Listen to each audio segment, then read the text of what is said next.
దుర్లభ, దుర్గమ, దుర్గా, దుఃఖహంత్రి, సుఖప్రద. ఇవన్నీ కూడా దుర్గా తత్వాన్ని తెలియచేసేటువంటి నామాలు. దుర్లభ అంత తేలిగ్గా లభ్యమయ్యేటువంటి తత్వం కాదు. గొప్ప యోగ సాధన చేస్తేనే పరమేశ్వరి యొక్క తత్వం అనేటువంటిది తెలుస్తుందన్నమాట. అంటే వాక్కుకి మనస్సుకి కూడా అతీతమైనటువంటి తత్వం. అందుకని దుర్లభ, దుర్గమ, దుర్గమురాలైనటువంటి తల్లి. దుర్గమ అంటే ఏంటి? దుర్గముడు అనేటువంటి రాక్షసుని సంహరించింది కాబట్టి దుర్గా అనేటువంటి నామం వచ్చింది అని చెప్పి అదొకటి ఉన్నది.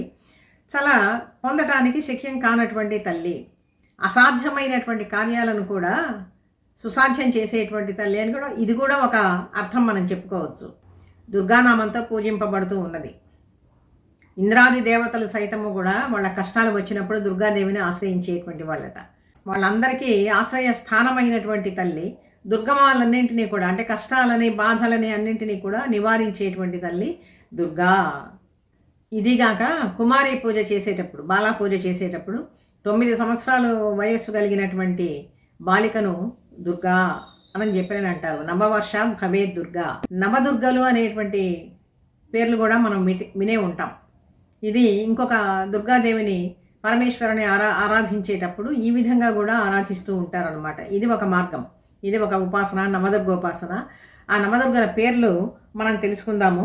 ప్రథమం శైలపుత్రీ చ, ద్వితీయం బ్రహ్మచారిణి, తృతీయం చంద్రఘంటేతి, కుష్మాండేతి చతుర్థకం, పంచమం స్కందమాతేతి, షష్ఠం కాత్యాయనీతి చ, సప్తమం కాళరాత్రీతి, మహాగౌరీతి చాష్టకం, నవమం సిద్ధిదా ప్రోక్త, నవదుర్గా ప్రకీర్తితా. ఇది 9 దుర్గల యొక్క, నవదుర్గల యొక్క నామ విశేషాలు ఇవన్నీ కూడా. అటువంటి దుర్గమాలన్నింటినీ కూడా సంహరించేటువంటి తల్లి, నివారించేటువంటి తల్లి దుఃఖహంత్రి. ఎన్ని రకాలైనటువంటి దుఃఖాలు ఉంటాయి, ప్రపంచమంతా కూడా తలడిల్లుతూనే ఉంటుందండి.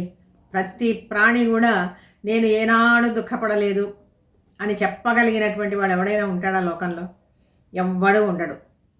అసలు కలియుగంలో మనుషులు వాళ్ళకు కలిగేటువంటి దుఃఖాలనే సుఖాలు అని చెప్పి భ్రమించి ఆ విధంగా జీవితం సాగిస్తూ ఉంటారట. భాగవతంలో చెప్పారు. ఈ దుఃఖాలు, ఎన్ని దుఃఖాలు జన్మతోనే మొదలవుతూ ఉంటాయి. జన్మ దుఃఖం, జరా దుఃఖం, జాయా దుఃఖం, పునః సంసార సాగరం దుఃఖం, తస్మాత్ జాగ్రత్త జాగ్రత్త. కాబట్టి సంసారమే ఒక పెద్ద దుఃఖమయ్యా, కాబట్టి చాలా చాలా జాగ్రత్తగా ఉండు అని చెప్పినని శాస్త్రం అంతా కూడా మనకి హెచ్చరికలు చేస్తూ ఉంటుంది. కానీ తప్పదు, పడ్డాం, మరి ఏం చేస్తాం. సుఖప్రద, సుఖాన్ని ఇచ్చేటువంటి తల్లి. వీడియో నచ్చితే లైక్ చేయండి, షేర్ చేయండి, సబ్స్క్రైబ్ చేయండి. మీ అభిప్రాయాన్ని కామెంట్ రూపంలో తెలియచేయండి.